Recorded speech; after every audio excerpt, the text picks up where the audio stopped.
The podcast you are about to hear is an account of an iconic tragedy that was witnessed by two best friends from Cast Me to Hell, Seb and Robbie. It is all the more tragic in that the listener was young, but had they lived very, very long lives, they could not have expected, nor would they have wanted, to listen to as much of the mad and macabre as they were to hear that day. For them, an idyllic Monday podcast had become a nightmare. The events of that episode were to lead to one of the most bizarre crimes in podcast history. Episode 45, The Texas Chainsaw Massacre.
Welcome back to Cast Me to Hell with me, Seb.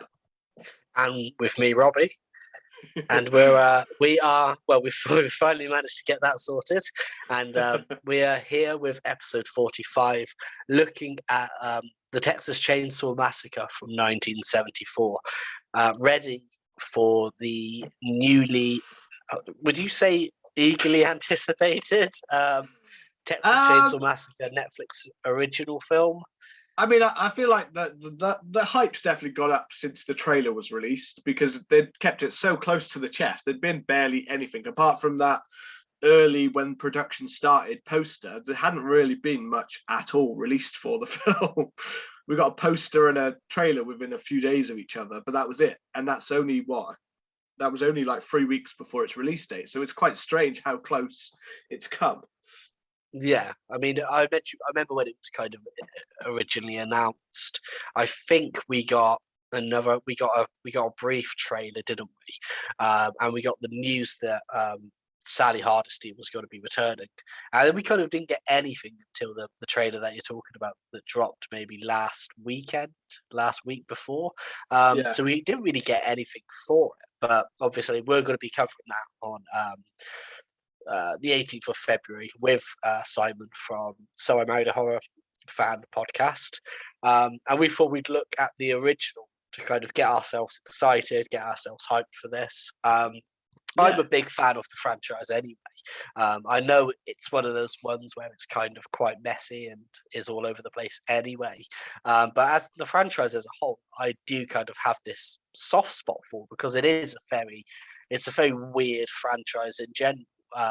Looking at the 1974 film itself, there's a lot there that's kind of an early template for, what came to be the golden age of slasher films. We've got an iconic villain, who I believe was the first to use kind of household machinery, weaponry in the chainsaw. We've got a prototype final girl. We've got kind of some of the trappings and the settings of a slasher film. It just doesn't quite go there. No, I absolutely agree. I mean, it's hard. It's always strange because this film is so like ahead of its time. It's easy to forget. Like, some people often think of like Halloween coming before Texas Chainsaw, because Halloween's so much tamer in a way than Texas Chainsaw. When you think of the big iconics, Halloween and Texas Chainsaw as like not just iconic horrors, but more so than possibly Nightmare and Friday the 13th. They're two ones where their first films are seen almost as like the critically as all-time great horror films. Yeah. So it's interesting with Texas Chainsaw, all of these, when you think about it, that it's almost like the Psycho, obviously similar kind of links there, but Psycho, it's almost like Texas Chainsaw taking that Alfred Hitchcock Psycho and taking it to a next level of like graphic kind of horror. Well, that's it. It's a very graphic film, but it's also very strange in terms of a lot of people remember this as being an extremely bloody film, being kind of, I believe it was banned in the UK for some time, and it was banned in quite a few places. And there is a lot of shocking stuff in there. And when we rewatched it, when I rewatched it particularly, I was there were some scenes that I was really disturbed at, but then there's no kind of blood in them at all. Or when there is blood, it's kind of very minimal. And it's more the implication of violence and the implication of stuff that you see, like Dennis Reynolds says, it's the implication. So yeah, I don't know. It's absolutely, you're right about the this film is so much more about the psychological. This is what makes this possible, like one of the greatest of all time. And it's not because it's a blood and gore film, even though people think Chainsaw means there must be blood splattering everywhere. And if you look to their sequels, then yes, maybe. But in this one, no, it is literally a case of, even when people get hooked or hammers to the head, there's not really any blood. It's more about the shockingness of it, that it's so like real. There's a realism to this film, which is what makes it so scary. Yeah, that's it. It's quite grounded, but it also has that kind of absurdity to it as well. The opening crawl itself, which obviously we've replicated this episode, it's just such a strange way to open up a horror film. And I think this was when did Star Wars come out? Was that 74, 75, or 7? Maybe 77. No, 77. I can't remember. That was 77. So yeah, it was later than this. Yeah, and obviously Star Wars is very known for its iconic kind of opening crawl, and it's just having one in a horror film is a very strange thing, and we know that kind of talking about. We'll touch on it because it mentions that it's based. It's a true story, which obviously they've kind of come out to say that it isn't. And I found some interesting stuff about the actual the ideas behind it being a true story. I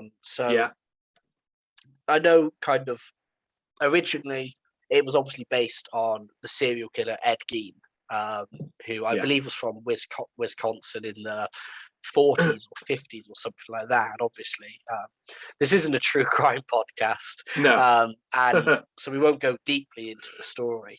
And it is a relatively well-known case, but it was about this kind. It was kind of this loner guy, same kind of influence as Psycho.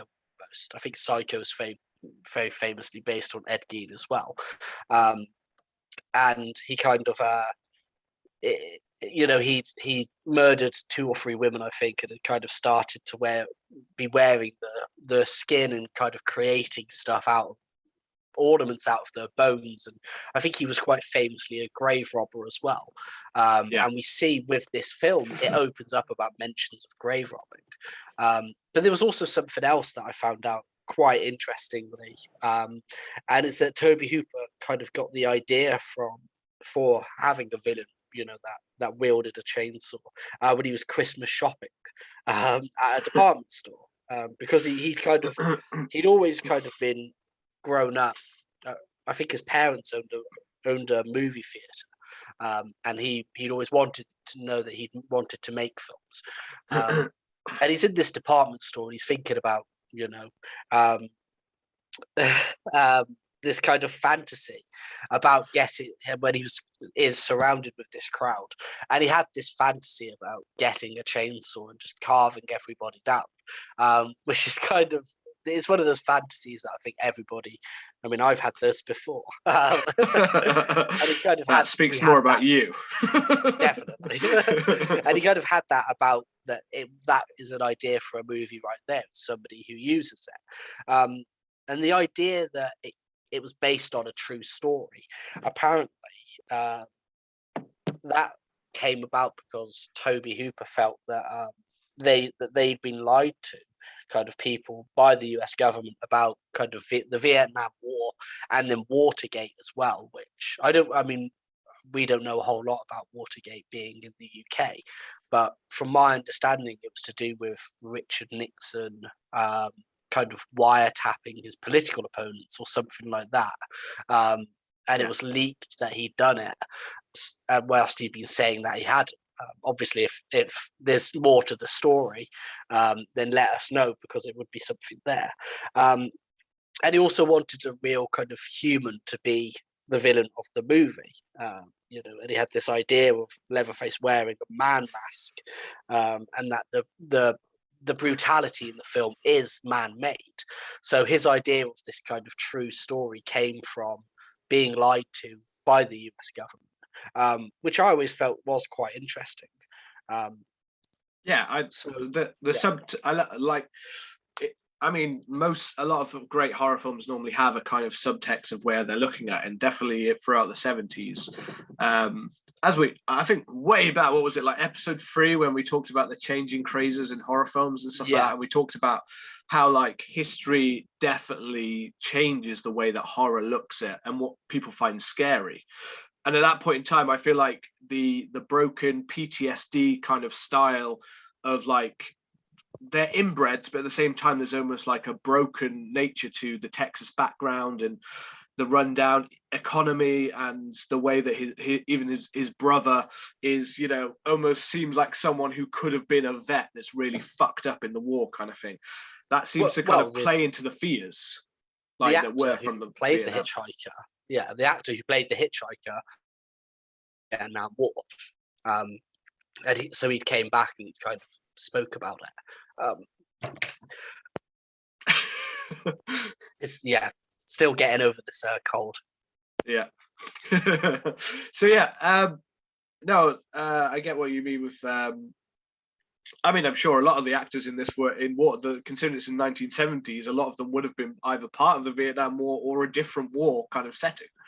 They would have been part of this. They would have known the kind of brutality of this kind of nature of how war can change a man and things like that. How's Bobby doing? And I think there's I mean, you've just got over COVID, and I'm just getting over this kind of bug that's going around. So I'm trying to mute my mic whenever I feel a cough coming up. And that's why I'm drinking so much water whilst we record. But I think there was also something very interesting about the modernization as well. Just to skip forward a little bit, when we're talking about when we do get the hitchhiker scene, I think, is it Edward Neal? I think his name is, who plays the hitchhiker. Yeah. So, because I always thought it was Bill Moseley, because Bill Moseley famously plays kind of Chop Shop in the second one, who was away at Vietnam whilst this is all happening, and Bill Moseley's in a lot of. It has cameos. Is very fond of the franchise. So I think one of the things that we get is in that hitchhiker scene, especially. There's two interesting points that come up, and one of it is that when Toby Hooper wanted them to go so in depth about the slaughter, of how we slaughter animals and one of the characters, and when they're talking about the head cheese as well, which is particularly disgusting. Oh God, yeah. He wanted it to not shy away from that, because for him it was the idea of seeing how something actually happens and seeing the reality of what Vietnam War was like. It wasn't like how it was being, portrayed through kind of propaganda and the US government's kind of idea of going and being a hero. It was a lot about, people dying, and a lot of being kind of like an unjust war, really. So he kind of didn't want to hide away from that. But then I think that's where part of the whole message about veganism in this film comes in, which is so Yeah. yeah. I mean, the It's film a itself even is at just the loaded with opening so of the much stuff. film is very at the very opening of the film, and it's one of the things that I kind of forgot in this film is the opening. I mean, parts of it is like a vegan's nightmare because it has these like amazing opening shots of. It has kind of like during the opening, it has like these amazing shots of like the sounds as if it's like Leatherface killing and skinning something. You can hear Yeah, like a slicing and like a scraping noises, and straight away that psychological nature of all these noises are getting into your head, and it turns out that it's actually kind of in a very Hannibal-esque kind of way. Again, Ed Gein was another kind of influence of kind of Hannibal Lecter's creation as well. yeah. It's believed. There's this kind of artistic piece we see at the very beginning, which I completely forgot, where it has the bodies, where as if Leatherface or someone has laid out the bodies in this very like, well, I don't know. It's like he's created his own little statue, his own little model I'll never made out of that. human bodies. I will forgot never it. forget that. Really, Yeah, I it's forgot it because was there. it's because I'm vegetarian myself, and part of it was because I started to struggle with kind of my mental health a long time ago. You know that. Yeah. I don't mind talking about it. And one of the things that I didn't like was I couldn't trust what was in food. I couldn't trust what was in meat. You know. Yeah. And part of this film did kind of influence that in a way, because when the opening of the film, when you see that body, which because they do talk about this spate of grave robbings which has been happening, and bits and pieces of it have gone missing, and you open up the body and you see it kind of decaying, and it's been in the hot Texan sun, and it's kind of, they've made this strange artwork out of it, and it just got me thinking, like, I can't trust what's in meat, and the whole idea of meat just became really disgusting to me, and I think that part of the imagery of this film helped. I mean, I think it made Guillermo del Toro go vegetarian for a while, I think, watching this, which is quite I mean, it's in the way that we see it. It's not even just people who are against like meat and stuff like that, but it does play into your mind. I mean, that very like right in the bit, like as you said, like the through to the hitchhiking scene, but just before that, as they're driving along, you've got this talk of things like suicide like you hear a news report on the radio, and it's got talks of cholera disease, suicide, loss all linked to Vietnam. And then we go through the slaughterhouse and that kind of 60s rise in animals' rights, and hearing the sound of machinery, and you hear all that machinery and the blades, and it's almost like we're seeing them go past in this truck, and it's almost like they are like the animals to the slaughter. It's like foreshadowing that you are going to become like those slaughterhouse cows.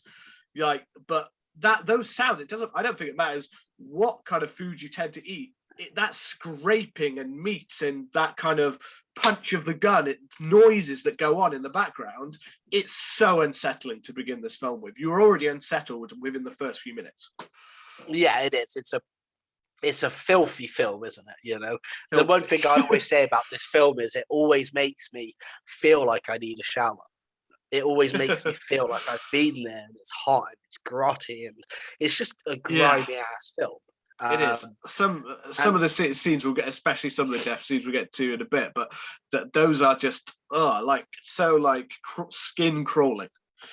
Yeah. And I mean, we get. I think if we jump to the hitchhiker scene, because we were starting to touch on that, but I think when he starts talking about how they used to kill them, it's very interesting, because I think that's where we get another one of these kind of subplots, which is kind of brought in, and it's about kind of modernization and the kind of shutting down of slaughterhouses and moving more towards kind of mass production of meat, and just mass production of everything in general.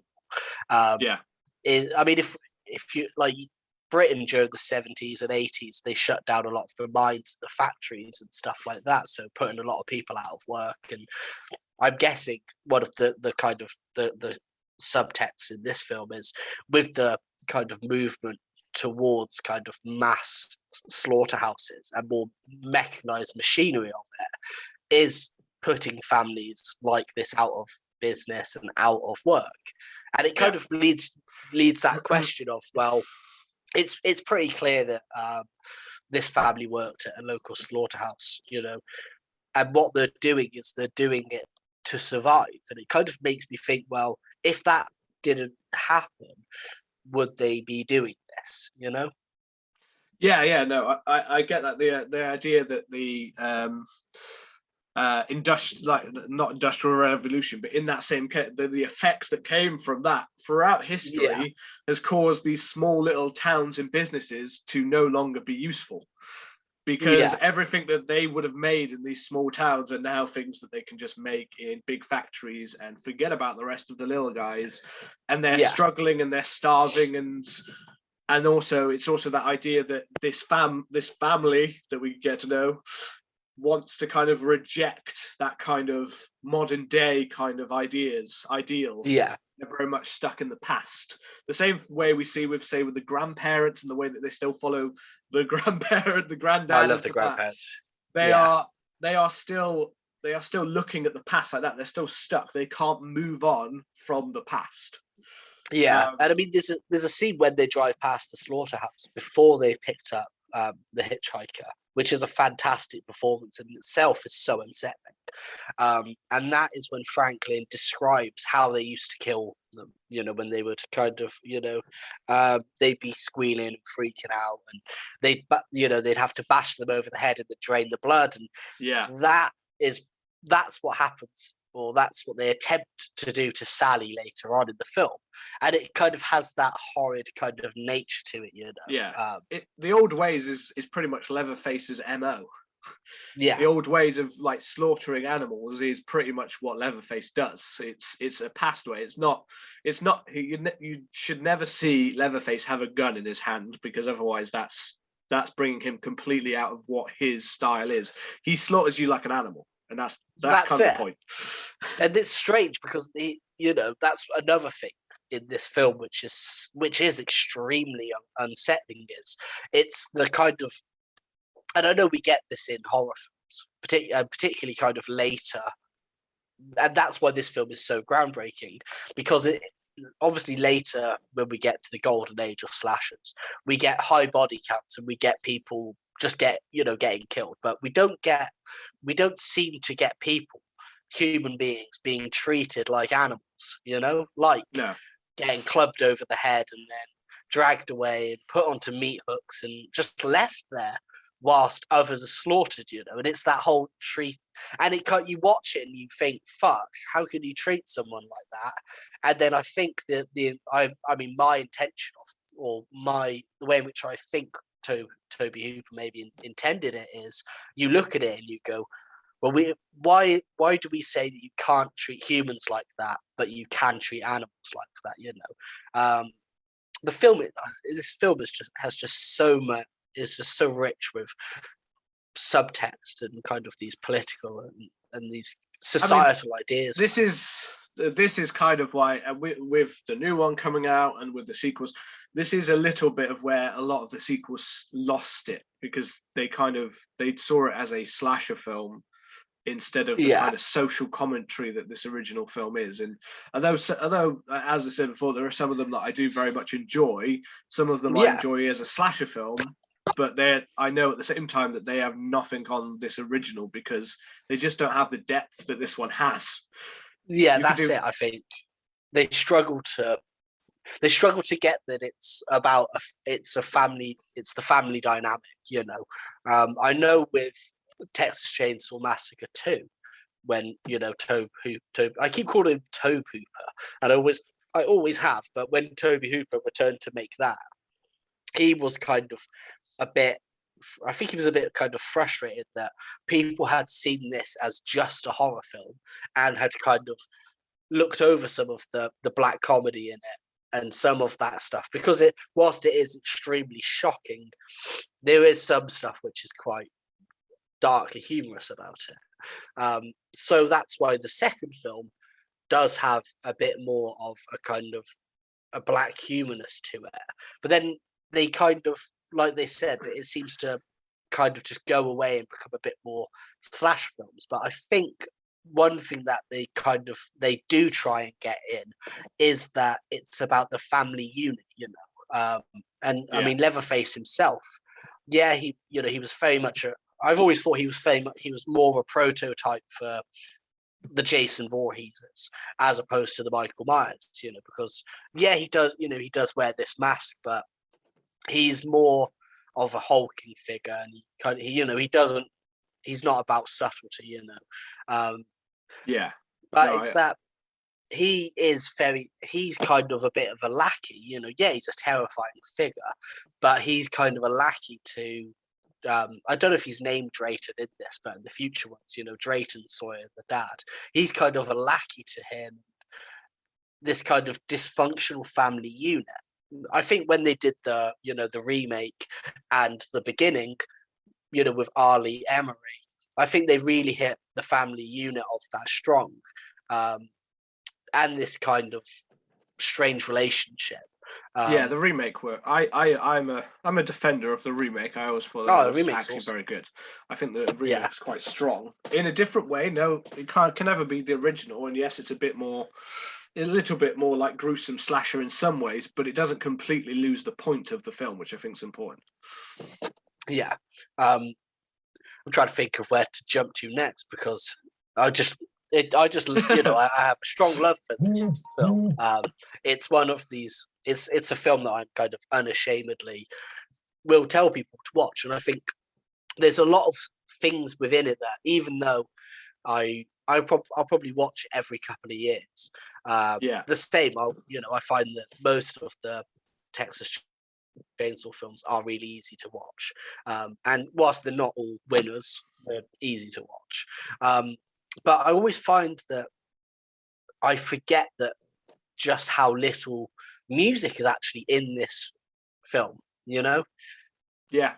It's more noises and sounds and things like that appears. Yeah, there's no sound for a long time, and then if there is, it normally tends to be using the sound, like the chainsaw sound, or the sound of the blades and the sounds of things slicing and things like that, or just natural sounds instead of actual music.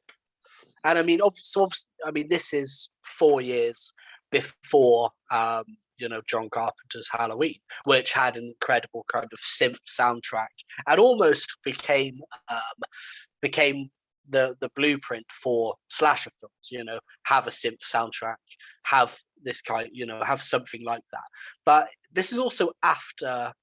This is 14 years after Psycho, and Psycho obviously had a very famous, soundtrack as well, and it had and that beautiful score, when with the murder in the shower, and a lot of moments of Psycho. When Marion's driving down the road, like you get this kind of building and flowing kind of music. Which is reused so many times. It's reused, like you said. It's iconic, referenced so much, and it's iconic. But this film, I always forget that there isn't any soundtrack, and I think part of that just adds to the whole horrendousness of it. I mean, if we're talking, I know you mentioned this, because the film doesn't have an overwhelming amount of story. That's one thing about it. It's not as if there's a huge story. I think the Hardesties are on the way to check on. I think if I remember correctly, they're on the way to check that the grandparents' grave hasn't been robbed or something like that, or they've inherited the house. I can't remember quite exactly why they're going there. That's one thing that I always forget. I can watch this film and then 10 minutes later forget why they're actually going. But it was to Grandad's grave, because there's that weird scene with all of the like Texas blokes hanging around the grave saying, "Yeah, he's over there," and like and one of the guys is he's kind of talking in this weird way about death and murder and like how people all die and how you've got no, he's kind of a foreshadowing warning. But you've got all of that kind of going on at the same time. But that is very quickly glossed over. It's very much like, oh, our car, we haven't got petrol. We need to turn into this place to check. And then they see, obviously, then they obviously see Drayton, who kind of tells them, oh, no, you don't need to go into that house and, just stay away from that place. And he's kind of I always forget that scene happens because it's such a throwaway scene that later comes to play when you realise that obviously the hitchhikers marked the van. It's all kind of one of those strange. things I forgot about was the marking of the van, that he's marked it. And the other interesting thing I noticed is that you've got someone literally, we don't see this other person again, as if so I don't really know how, because is Drayton the gas station owner, as in part of the family? Is that the one? I forgot his name. But he has someone who works for him, and that person is cleaning the van. He's cleaning the van as the gas station. If you notice, he only he does the front and he does one side, but he doesn't go anywhere near the marking. You see a second where he almost goes and he kind of walks away from it like he knows what that is and that he shouldn't touch it, kind of thing. Yeah. Which I just thought was an interesting little moment that I kind of noticed. Another thing I think we did mention at the beginning and with all of that is that as much as this is meant to be a view and it's a very strange opening crawl, this is very much, I think the music plays into this as well, this is very much played as if it's meant to be like a documentary. Yeah. It's meant to, like, that opening crawl is the same way that they used to introduce like crime documentaries in the like 60s and 70s. Okay. So they used to have little opening like that would sometimes introduce them because it was kind of like a warning to audiences that you may not want to stay in the room for this kind of thing. You may want to change the channel and or like ones that were released. So it like, and the lack of, unlike nowadays when documentaries normally will have, I don't know, a Coldplay song to get you crying halfway through them. You know what I mean? It was all very cold and calculated. So either like a documentary or like literal police reports where they used to record police reports, and it used to be done in this very way. They do it in the remake, does it even more so, where they have the filming of the video and stuff. But I think that was the intention, is it's meant to come across like a cold and calculated police report kind of thing. And of course on that they wouldn't have any music because you're just following the shots around you. I guess I never considered that. So like the shots around you, but the thing I always there are certain shots again that feel very documentary, the way that they kind of focus. Like this film focuses on so many of our fears, I think, in a lot of ways of things that could happen to us: getting lost, being in the dark, being chased, a hitchhiker turning out to be an actual insane maniac, or just as we've already mentioned about things from the past that could come back, the war, the PTSD, all that kind of thing.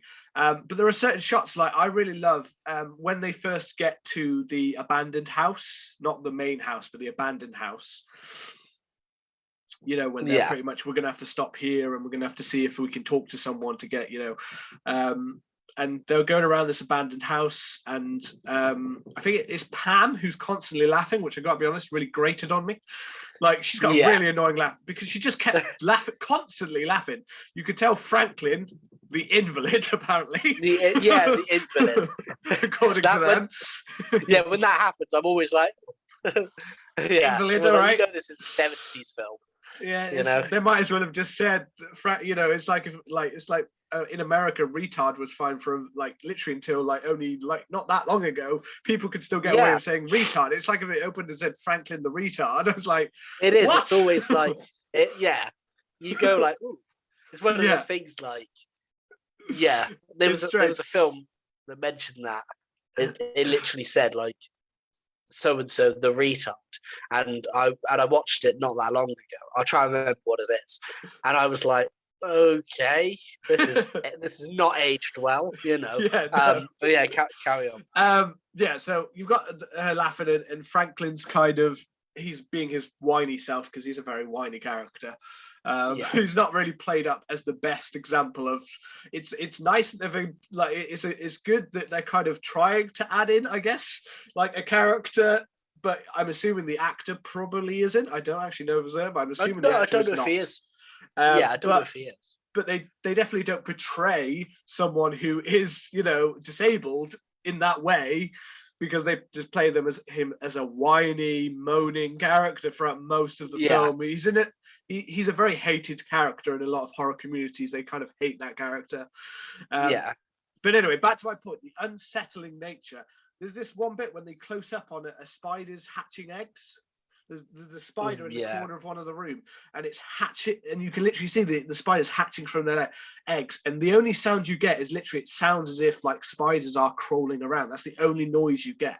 And I just like straight away, I was just like, it's another scene that just unsettles you. We haven't had an unsettling scene for about 5 minutes. Let's add another something that will unsettle another person's fear in this film. Yeah, but it's also, I mean, even you mentioned that makes me cringe. Even you mentioned it. Yeah, I know it's horrible, but that's someone's deepest fear, and this film probably touches on most people's major deepest fears of what could come true in this film. But again, because it's shown in such a kind of, I think, in that kind of artsy, like documentary, like it hangs onto it as if we're watching like a nature program for a second. It suddenly becomes more real in your head. You've not got that score going over the top of your head. You haven't got a score in the film that's making you be like, oh, something's about to happen. No. Yeah. And that's what makes it feel real, that it's suddenly just like, oh, here's Leatherface, bang, he's gone. But because there's no music that's hyping it up or building up or down, you're suddenly like really like, like, did that just happen? What happened? Like your brain can't almost focus it because you haven't been prepared for it. Well, I mean, the case in point, and I think you mentioned it in our very first episode, one of your top horror moments is in this film. And it's, like you said, it's when, I think it's Kirk goes into the house for the first time. And he kind of looks around, you see the kind of metal shutter door, and like you said, there's no score there. And when movie scores are so beautifully done, but they set the tone for what's going to happen, and you can ride it, and it does. It tells you something's going to happen, and we don't get that. We just get Kurt looking around this house. Then all of a sudden, the door gets pulled open. Yeah, the door gets pulled open. Yeah. It's just a set that, and again, it's natural sounds, like the sound of the metal door is what embeds in your head. The sound of the hammer and the thud is what gets in your head. Instead of the score drowning that out, you literally can so clearly, that's the only sound you're hearing. So it's like, and there's body shaking as well, Oh yeah, that bit's So as Kirk kind of makes his way to that house, you had that weird bit with the tooth in the door, where the tooth fall out in the door that he gives to Pam. Pam? Yeah. And but that moment is just so like sudden, like Pam's outside the door and it's so quick, just that shutter open, and here it is. Finally, we see the murderer, the killer of the film, and it's just a whack, and then his body. But that's, again, the realism there is the fact that he's convulsing and shaking makes it feel so much worse. It makes you feel worse. And then obviously he gets dragged away. He has a couple more bashes. I forgot that he bashes his head in a couple more times to make him stop moving. Yeah. So he gives him a few more bashes just till he stops.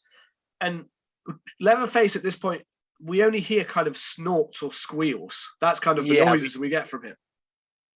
Yeah, he just makes these kind of grunts and animal-like noises, doesn't he? And then obviously he gets dragged away, and kind of very quickly then Pam goes and tries to look what's going on.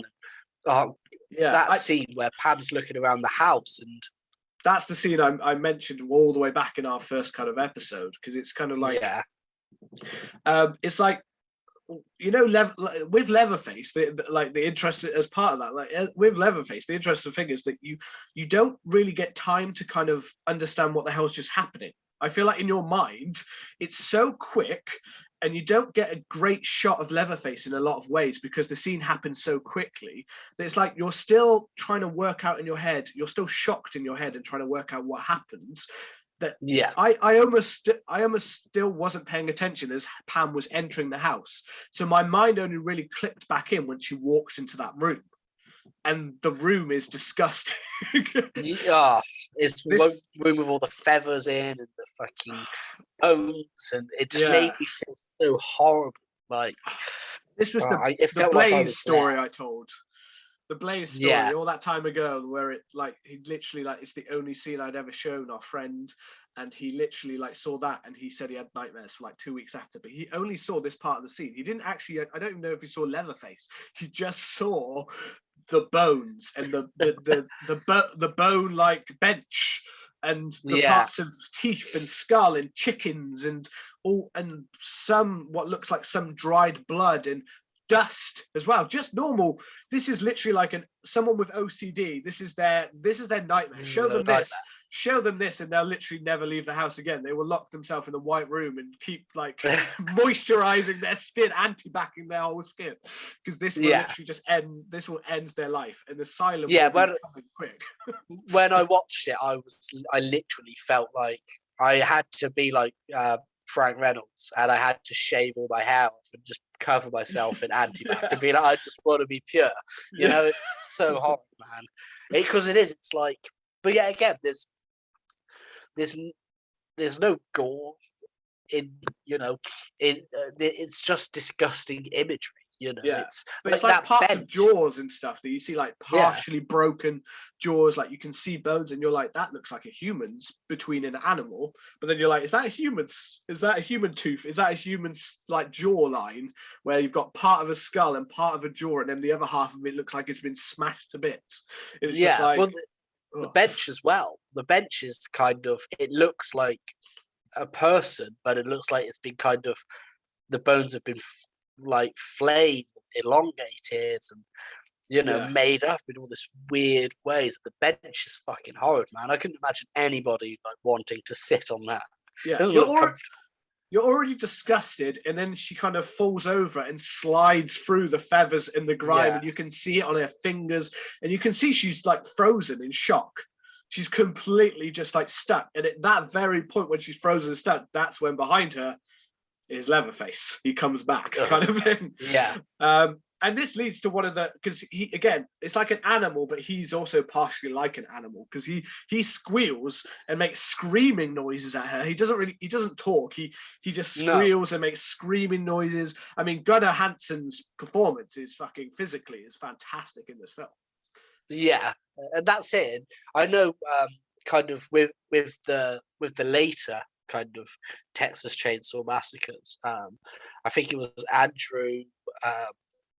I can never remember his name. Andrew Bryanarski, who kind of, I mean, I think he's great as Leatherface as well. And he probably kick-started this trend of reboots where we get really hulking people, like, you know, the Leatherface in that is it's bigger and it's more physically imposing than Gunnar Hansen. And then obviously we got Tyler Mane as Michael Myers, and then you know, then Jason Voorhees got hench as well. But and Gunnar Hansen was a big guy. I think he was 6'1" maybe, and then they had to wear heeled boots, so he was even taller. And he wasn't so much muscular as he was. He's more of a bigger guy, like not muscular. He's a portly boy. Yeah. But it's this. That's something that people didn't as much bring to the later ones. It does in the second one, but in this one, he is kind of very animal-like, isn't he? You know, he kind of squeals and he kind of makes all these weird noises, and it doesn't feel like you're being chased by a human. It's kind of very strange. And then you get the iconic scene where she's running, you know, Pam's running out of the house, and then as she gets out of the door, you think, fuck, she's safe.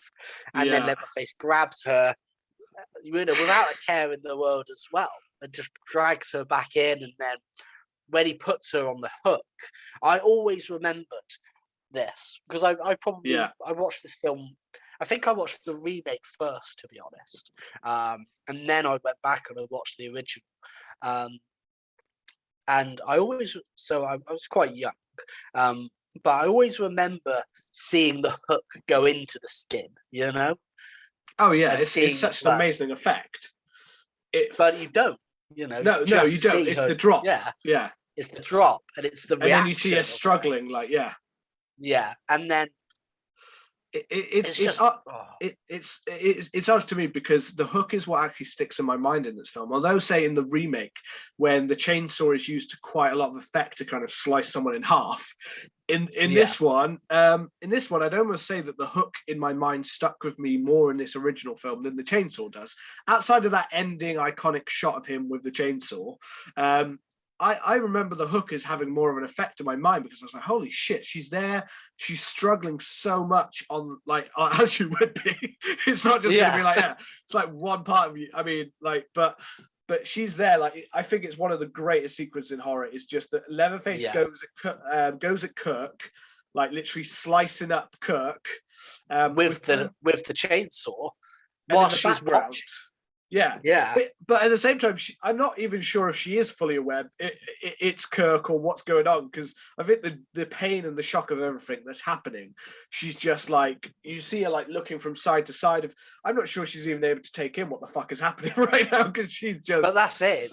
It's this horrendousness, and yet again, it goes back to this idea of treating people like animals and livestock and cattle, and it's just and this complete disregard for humanity.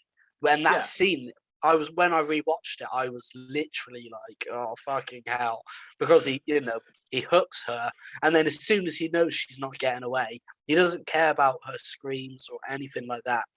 He just fires at the chainsaw, and he just goes to Kirk's body, and he just starts, chopping him up, and she's watching, and it's like, oh, the brutality.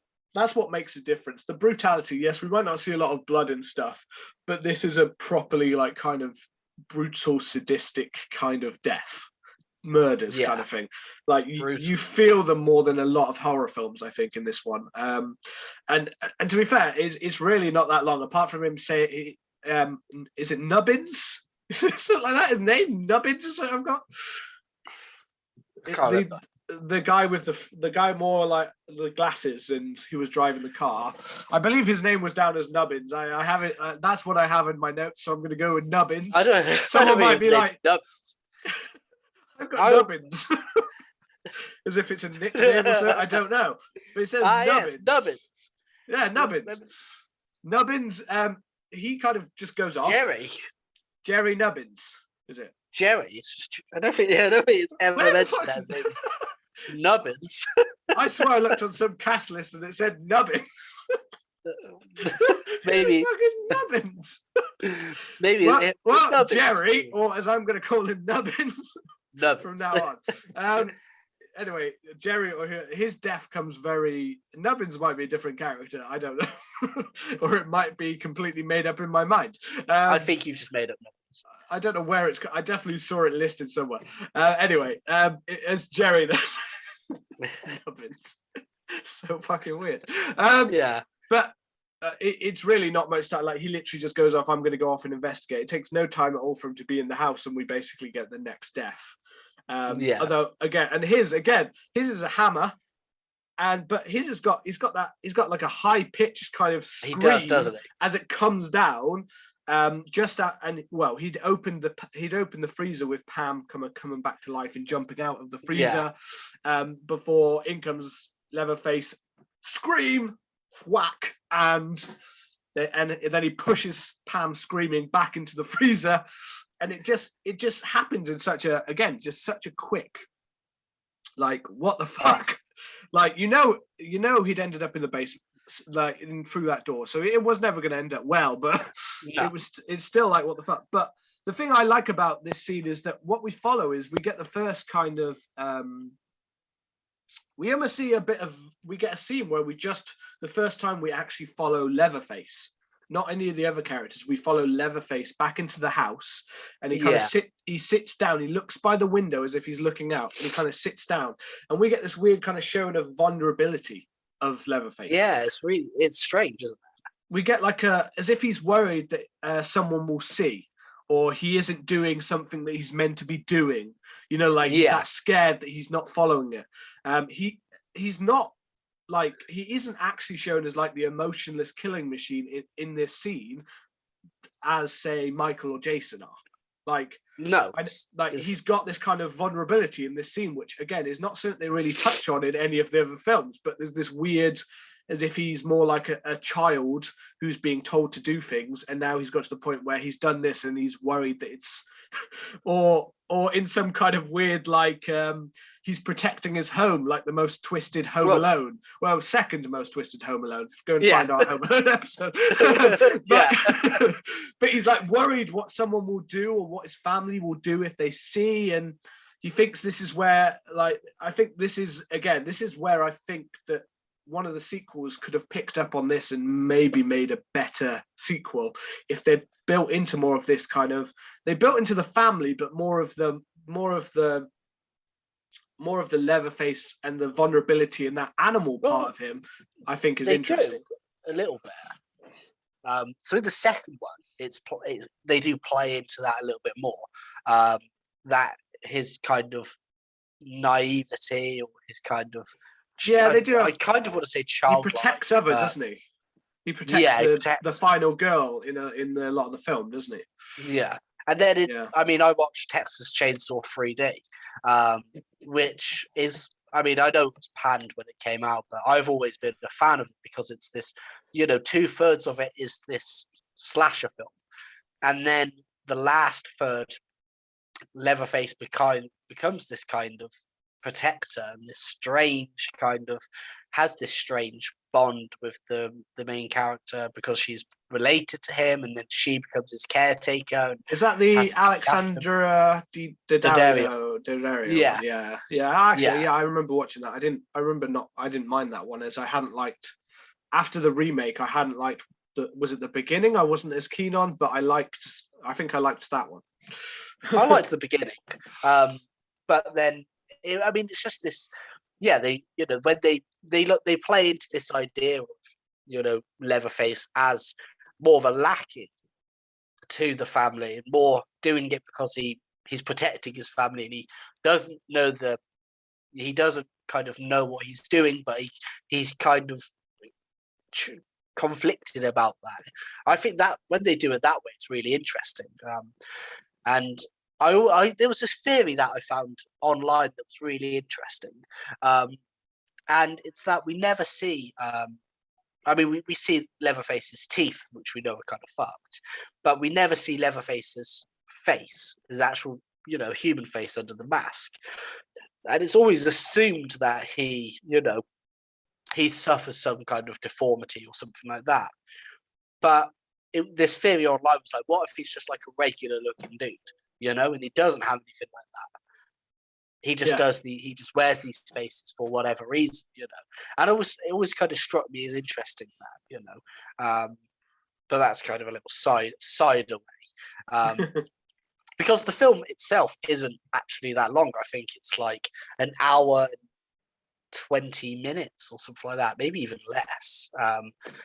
Because shortly after that, a lot of them aren't actually very long. I was surprised at how short it was. Yeah, literally like an hour and 27 minutes or something like that, I think. Yeah, like the running time. It was quite interesting. But then I guess that it actually works well for this film because, as we said, because there's not a whole lot like to the story in a good way. I think it works well for this film that it doesn't overbear with too much story to it, because it kind of has a slow build, which can't be that slow because of the running time, but it feels a little bit slow, but then it's quite quick between each character, then kind of death kind of thing. That part kind of comes quick to then leave enough time for the fucked up psychological ending kind of thing. And that's it, because it does happen quite quickly. I mean, I'm sure after this scene, it very quickly goes to night, doesn't it? Yeah, and because Franklin by and the time Sally they come saying back, how they look. Yeah, sorry, not by the time they come back, but by the time we go back to Franklin and Sally, who are like by the truck, it's literally just turning kind of to dusk, kind of or whatever it is. yeah. I don't know. And then Franklin's death itself is yet again incredible. It's one that I remember being a lot more gory than it was, but it's just that shot of them going through the woods, and her kind of wheeling Franklin around, and then they're like, oh, what is that? Do you hear something? And then they There kind of comes the the torch turns around, and it's just Leatherface there with the chainsaw, and he just starts going at Franklin. yeah. It's just such an incredible moment. Yeah, again, it's very visceral, but you don't see anything. It's all from No, you the can't. behind. It's from behind, and you don't see. You remember in your head blood. Yeah, remember the first time. Not this time. I remembered it wasn't like that when I watched this time, but when I'd watched previously, when I hadn't seen it in a long time since I was like teenager, I remembered thinking, oh, that scene was so like graphic where he gets killed in the wheelchair, and I was like, oh shit, no, there's nothing yeah, there. He's yeah. just kind of moving about and a bit screaming, and that's about it. But it's good. That's what makes it sound like it's not good. It's good. Yeah, And we're followed with that suspenseful chase with the chainsaw going through. And that's all you can hear. And Yeah. all you can hear is the chainsaw and the screaming. And yeah, again, it's kind of one of those things where you think this would be perfect to place a score, but because there isn't, and because you just have the buzz of the chainsaw, which is a horrid sound, Yeah. and Well, she goes to the house and then gets chased through, and then comes back out, and then gets chased through some more kind of foresty area to then make it to the. She goes up because she sees the very psycho-esque, like a granddad and grandmother in the chairs, like they're like rotted, like kind of corpse of their like body kind of thing. And she sees that, and then she escapes through like the top window, doesn't she, and goes down and kind of escapes that way. And she makes all the way to the barbecue. It works well. We get a lot of that. I remember for me thinking, I do remember as one little critique I did, even though again it's not a long running time, I felt like the chase went on a bit long. I did lose a little bit of momentum. I lost suspense after a while because I was like, oh, it's still going. Like you're in the house and then you're back out and then you're. I think it's because it doesn't have a soundtrack that it feels longer than it is. It is quite a long chase scene. But I think because there's no soundtrack backing it, all you hear is her screaming and the chainsaw. It is like, fucking hell, this is going on for a while. But like you said, it adds something to it. And then obviously Sally just chucking herself just through a window. It's just such a classic, Well, she loves doing it. It's these sound effects. So it's what makes it work so well is the fact that all you're really hearing is screams and a chainsaw. All you're hearing is the breaking glass, and still in the distance you can hear the murmur of the chainsaw coming, like it's literally coming at you, kind of thing. All of these sound effects in this part of it are played so well, and weirdly, I think the best one for me is when she actually gets into the gas station. And she's sat there, and obviously she thinks she's safe, and we get this spitting and bubbling sound of the fire pit where you're like, you don't know what that meat is that's cooking on that barbecue. Fucking grim, man. Yeah, but I don't know. She was just sat there, and she's so like in shock and broken. And the fact that all you're really hearing in terms of sound effects is this like spitting, bubbling, and it sounds like it's getting stronger and stronger, like the spitting, as if the tension in the room is getting stronger as well. Yeah, like it's getting hotter and hotter.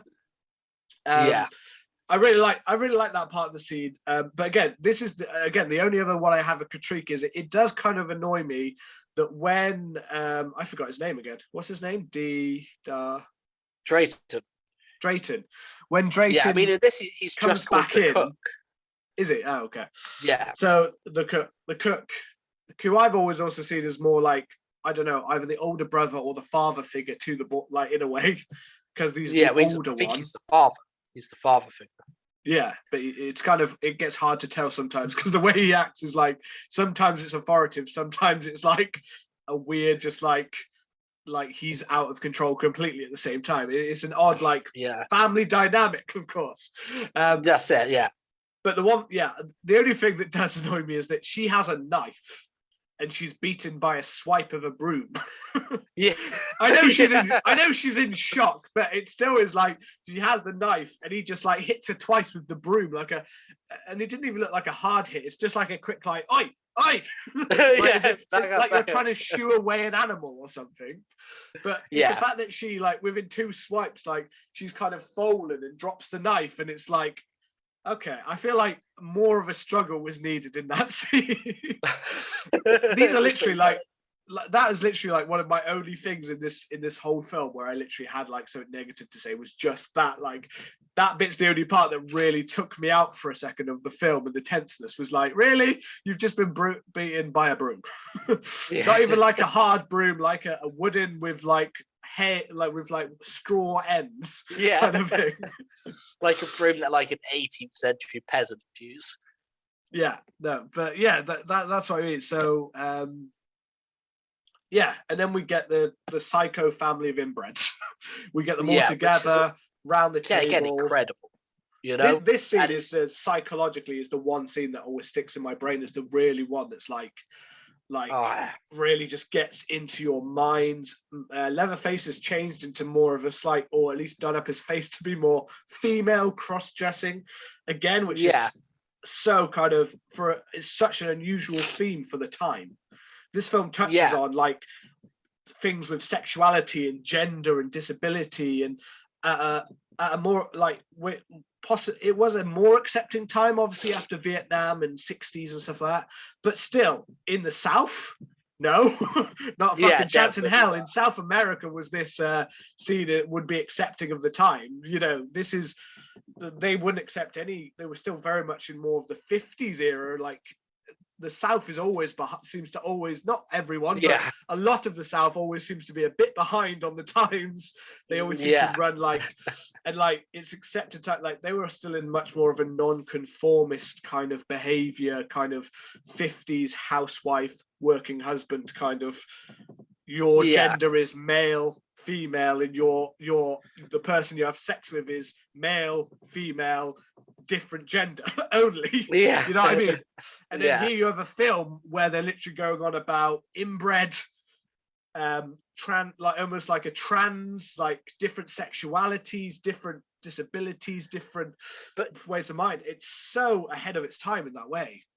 then again, I think part of it, because it's so unexplored, like like these themes are there. We see Leatherface, obviously, in his evening wear, but none of it is explained.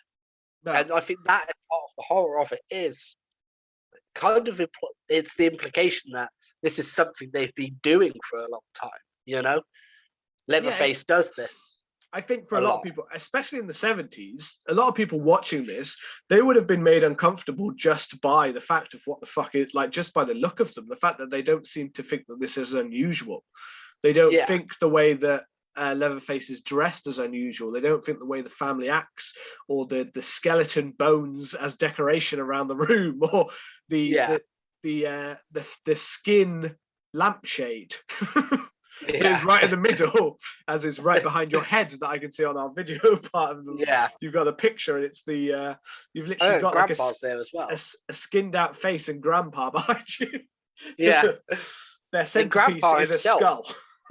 Yeah, I mean, Grandpa himself is hilarious for me.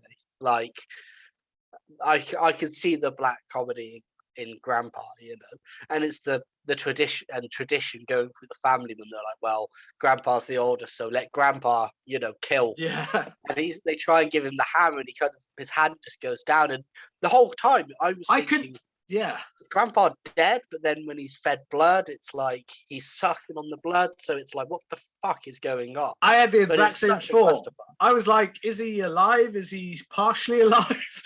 is Yeah. he dead? Is he being used like a puppet? Like in the sequel, he's kind of used like a puppet. Yeah, the sequel. He's dead. He's fucked. But in this one, I'm like, yeah, I don't know dead. what effect. Like, he's not able to even hold it. Although, that scene is sickening purely because you see the hammer hit the back of her head, and as it comes away, you do see a bloody indent on her head. Yeah. And that's the part that made me most sickened, was just the fact that you see the hammer and you just see the way that a person's skull could just basically, there you go, as if he's hitting like a bit of, as if you're hitting some, I don't know, like a dough or something like that. Just indents left in your head. Like, I was just so like, and by the way, this is on top of a whole scene where they are laughing at her and she is screaming, and we get close-ups of her eyes, and we also get like, I think it's Leatherface, but we get like pig hog sounds screaming out. But it's those close-ups on her reactions, her eye. You get close-up on her eyeballs. You get close-up on her mouth, her teeth. Her body is shaking, her screaming, and at the same time, they're going between screaming and laughing, and just you're so like, what the fuck is going on? It's I don't know. Horrid. It's so horrid. And then she manages to escape, and she's horrific, and she starts getting horrific. Like, this is another thing. I forgot that she gets like, what is the brother's name? I forgot. I keep forgetting the family. We don't ever find out his name. Do we not? I didn't think we did. No, he's just like, so it's just a hitchhiker, or hitchhiker. Yeah. But who's implied to be like the brother or some kind of relation. And he says, because he says my brother. And I think early in the film when he's talking about the slaughterhouse, he's saying that him and his brother used to work there. And I'm assuming that the brother is Leatherface, because at this time, I don't think Chop Top was about Bill Moseley in the sequel. So I'm assuming that he's on about Leatherface working there, the whole family working there, because they don't have names in this film. All the third buyers, Leatherface, the hitchhiker, and the cook, which just to have a name, the cook, is fucking grim, Yeah, it's Again, it's part of the film that makes you uneasy, is that you don't really get answers and you don't really know anything about how this family works. No. You get this small, short. This table is the most real insight you get into how this family's mind works, and in between that, you've got screaming and shouting, and so your mind can't even really focus half the time on what is going on. So as I said about the brother, but I forgot that the brother gets his blade and he's just slicing her up. Sadly, she's running away. He's stabbing and slicing her, and she's getting properly cut up, more than I remembered. And we get this kind of, obviously Leatherface is a bit behind. He's come in, but his brother's there first, and his brother just gets completely taken out by that truck. By the truck, flattened out. And we have a black, like the black truck driver comes out. I don't know, he's just truck driver probably, but I think he is just referred as truck driver. I love the fact that he literally just quickly kind of lobs and gonks Leatherface on the head with the wrench. and then Leatherface cuts his leg. And you do see like the slice appear, and like almost as if it was like oozing, like meat oozing out. And it's weird. You get all of this like final constant 20 minutes of this screaming and uncomfortable noises, and suddenly it just kind of stops with this strange kind of like kettle drum kind of noises over the credits, as we've had this like Leatherface spinning the chainsaw in an iconic shot, with Sally. She got away on the back. She's laughing and she's crying, and it's horrendous. Just completely, and it's so weird. But I do find that like one of the things that most impacts is you get all of this sudden action of like the car, the truck, the 4x4 or something kind of spinning in to kind of escape this chainsaw maniac. You get Leatherface slicing the side. You get this sudden like action that happens in these last few minutes, in between all of this screaming and odd stuff. And the fact that it then just stops blank. It's like your brains can't quite commute. Like, what the fuck is going on? What has just happened to you? You get your own kind of mental scar just left in your brain. Like, wait, what? What Yeah, happened? What's going on? What have I just seen? Like, what's happening here? that's it. It just ends. Like, I always forget that it just ends because I expect there to be an ending crawl saying how she survived, or I expect there to be something, but it just ends, and it's like, Yeah, because okay, the opening scroll kind of made you believe that everyone was going to die. Because the way the opening yeah, scroll describes it makes you think that they're all tragic figures, kind of thing. But so you're like, oh, she got away. But yeah, you're expecting a little bit more information, and you don't get it for this film, which is just, I mean, this film is just, as I said, like, you've even got, I know the black truck driver is not really a major part, but again, it's another little bit of social commentary that for a second you almost get like a black savior. He doesn't, yeah, because I always forget that the guy he runs off. We don't know anything about. He just keeps on running. yeah. I always thought, like, I always wondered what happens to him. Like, Yeah, and I he's like, gone. does he get killed? Does he get Yeah. killed? Like, Well, Leatherface doesn't keep chasing him. He just spins. So yeah. So I'm just so like, he's just gone. okay. He's like, fuck this. I am waiting for no white bitch. I'm going. You know what I mean? Yeah, It's just like, I love it. But like, I love he just goes. I forgot that you don't see anything of what actually happened. Like, I couldn't remember if he died or anything, but he just runs. We just don't. He's like, Yeah. fuck my truck, fuck this bitch, I'm gone. Fuck everything, I'm gone. Fuck it. Which like, you would be. You'd be like, yeah, I'm that going. guy's got a fucking chainsaw. I ain't fucking hanging around. But again, that anyway, for a second, that kind of black savior kind of figure was like again, 70s in Southern America, fuck off is that kind of, like, they wouldn't see that as an acceptable thing. A lot of places they were still kind of splitting things up in parts of South America at that point. Yeah, they would, weren't they? So it's still that apartheid kind of effect kind of going on. Yeah, still segregation. It's kind of, and it's such a strange film in itself. And I know I told you I found some interesting stuff out about it. And I looked into it because I was kind of, I read something that it was linked to organized crime. And it turns out that that Bryanston Distribution Company, or sometimes known as Bryanston Distributors or Bryanston Pictures, because they couldn't find anywhere to put this film out, nobody would touch it, nobody would distribute it or do anything like that. However, Bryanston Pictures, which was set up by and I'm going to slaughter some names now as well. Anthony Perino, Lou Perino, and Joseph Perino, who were all three members of the Colombo crime family, which was one of the 5 families in New York. They set this production company up, and the company's first title, which was set up as a money laundering scheme, was Deep Throat, which had a 22,000 budget and then went on to generate 30 to 50 million.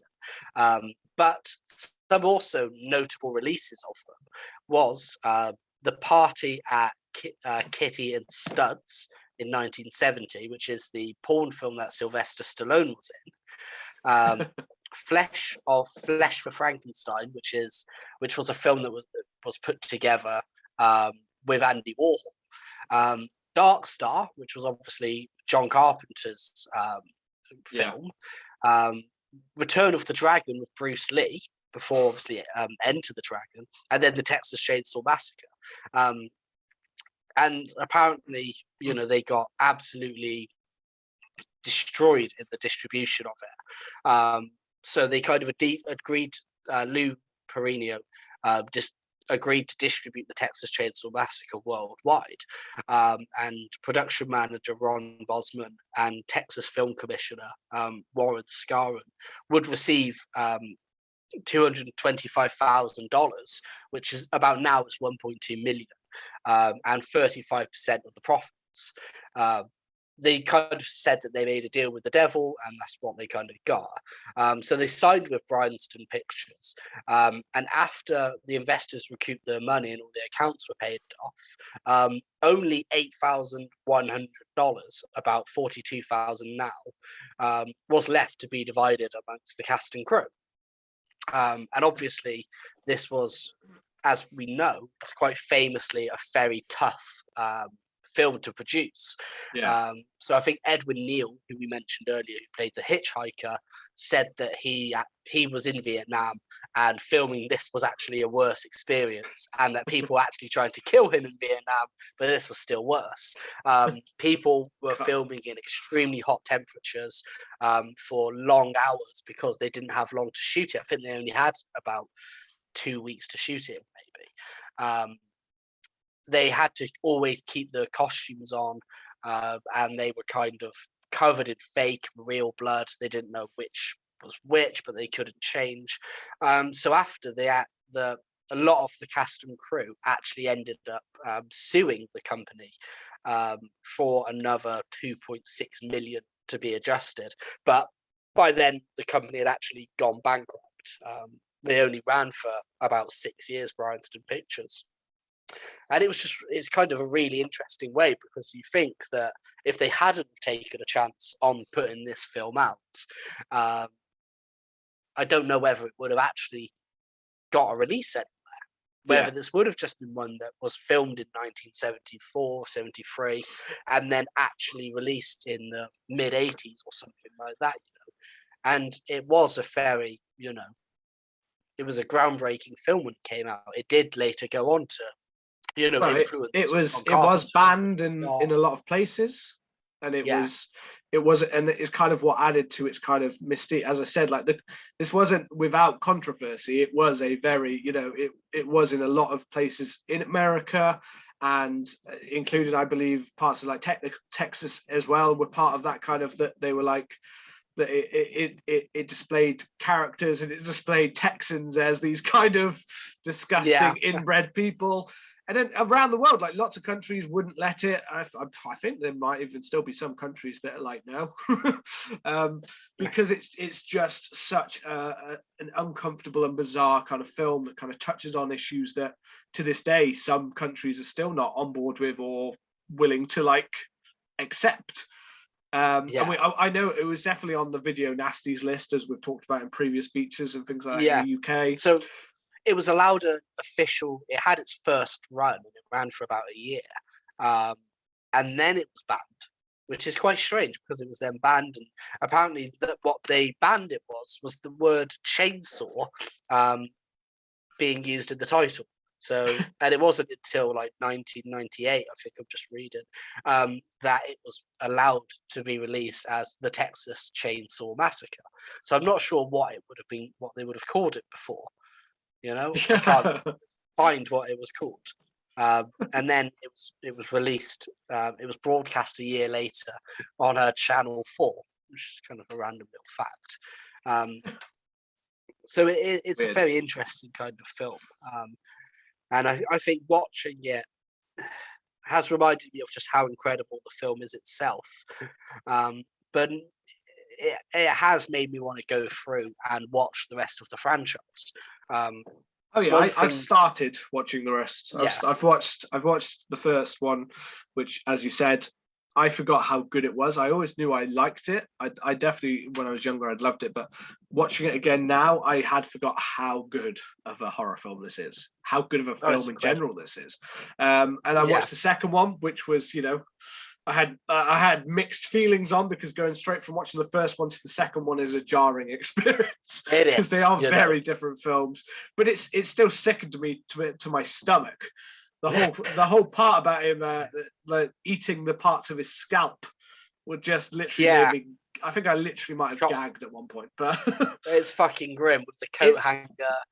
And it's a weird, it's a weird franchise. It's got ups and downs. It's got McConaughey in the Renée Zellweger in a really fucking weird Next Generation one, which I think you said you haven't seen. Have you watched that one? I haven't seen it yet. The only one I don't like. I don't like 3.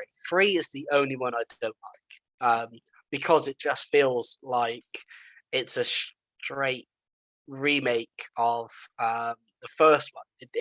It feels like it doesn't bring anything new to the franchise. It does have a sexual man in it, which is Viggo Mortensen. I think it's his first film.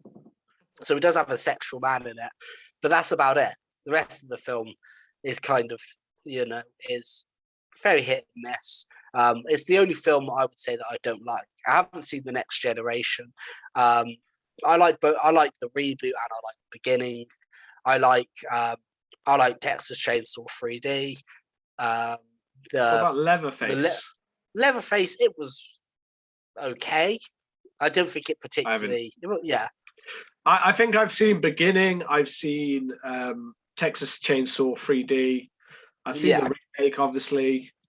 So there's not many that I'm missing. But Free, I haven't seen Free, and I haven't seen Leatherface. But a lot of people have said don't bother with Leatherface, but I'll give it a go anyway. yeah. It's a weird film in itself. It doesn't really work. Tries to have some twists in it that, yeah, again, doesn't really work. But I think if it wasn't a Texas Chainsaw Massacre film, it would have been better. But it's okay. It's a watchable film.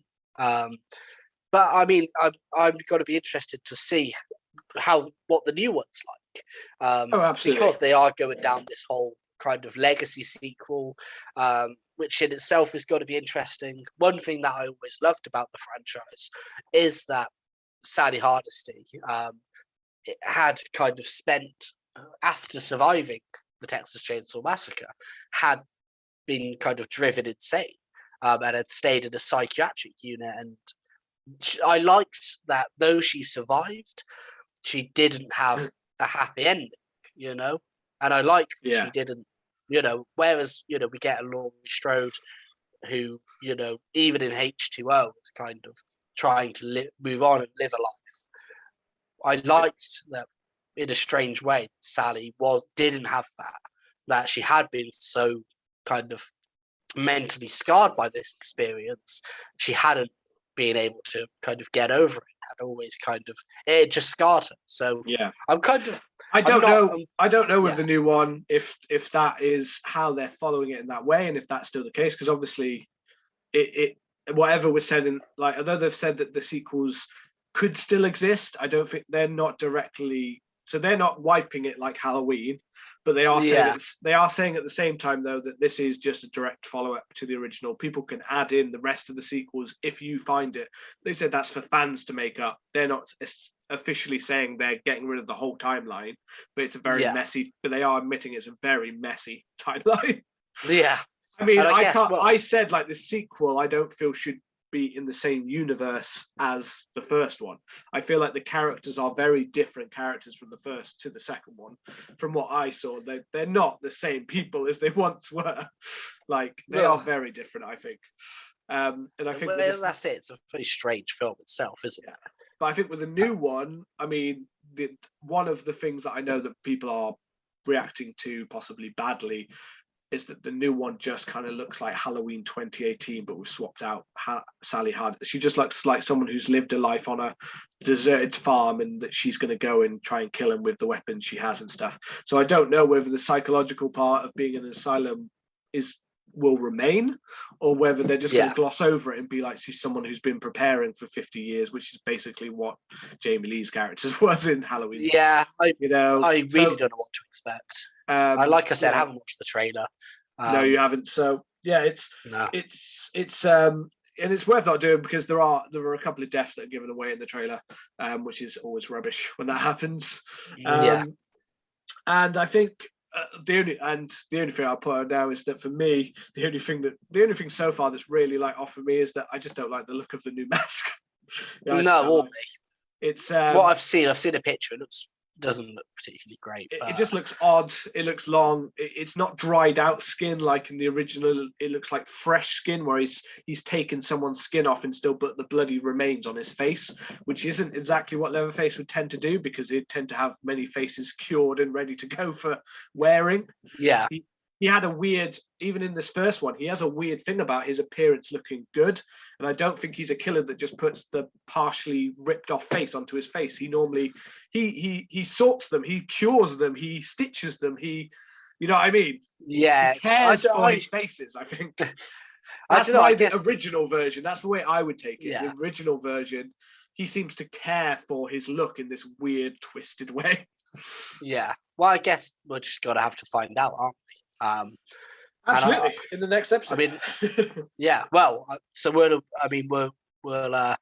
be dropping our review the night of it, so the 18th, with Simon from So I Married a Horror Fan podcast. So go and check them out, obviously, in the interim. And as always, kind of hit the like and subscribe button. Next week, we're doing a little special for Valentine's Day, where we're going to be discussing the kind of underrated 2001 slasher, Valentine. So join us next Monday for that. And as always, if you've liked the show and you're a fan of Texas Chainsaw Massacre, which I'll jump over to the social media lounge quickly, because I was trying to wrap up them, but then I remembered that this film actually got quite a bit when we went over to the social media lounge. So I put it out on our Twitter at CMTH podcast, trying to see what the general kind of consensus was, because I'd always, considered this to be a seminal piece, and something that everybody's watched. But Simon, who is actually going to be joining us, did say that he's got to get crucified for this, but thinks it's one of the most overrated horror movies of all time. He's seen it once and it bored him, but he thinks that the remake is the best horror remake of all time. So that's quite an interesting take, and he'll be joining us. Lindsay, who is one of the hosts of Ghoul Friends, said that they watched it for the first time ever, and they thought it was fucking incredible. Master Seth said that it was tied with Night of the Living Dead as a perfect film. There's nothing like it. Bob Scott, who was one of the winners of our first competition, said that they saw it once years ago and thought it was really bad and haven't seen it since. So it was kind of one of these ones which I thought everybody kind of loved, but universal praise. Yeah, but definitely, it definitely, just drove opinions there. It's interesting, and it might depend on what your horror tastes. I always love character-driven and psychological horror. With a bit of slasher thrown in there is even better. So, I love it in that way, but some people might prefer it if it was more slasher. And the remake, for instance, is a bit more slasher, a little bit less psychological, a bit more gruesome kind of thing. So yeah, I could definitely see that in that way. So there's lots of great thoughts out there. I would say if someone watched it a long time ago, maybe give it a second go. Yeah, definitely. And as always, if you've enjoyed the show, come and let us know what you thought about it. You can find us on Twitter, Instagram, and TikTok now at CMTH Podcast. And as always, if you hit the subscribe button and leave us a lovely review, it will help. And we will see you next Monday for a special Valentine's Day episode. Goodbye.